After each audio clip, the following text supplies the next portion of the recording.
आज मिलकर रे, स्वागत करो आज मिलकर रे। राम नाम जपो आज मिलकर रे, सब स्वागत करो आज मिलकर रे।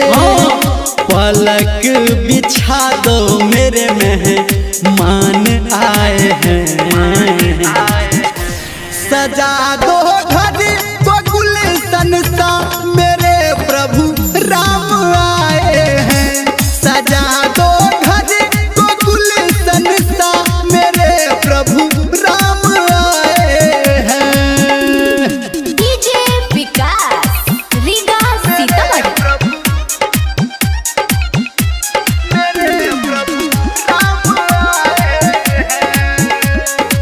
अभी आप सुन रहे हैं सावरिया म्यूजिक।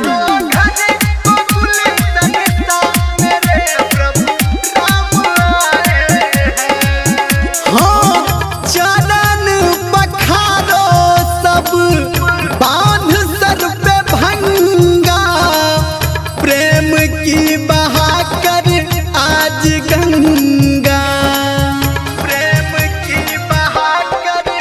हाँ, चरण पखारो सब बांध सर पे भंगा, प्रेम की बहाकर आज गंगा।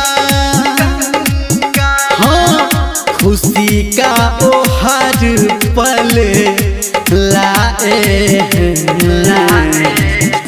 सजा दो घर को गुलशन सा मेरे प्रभु राम आए हैं। सजा दो घर को गुलशन सा मेरे प्रभु राम आए हैं।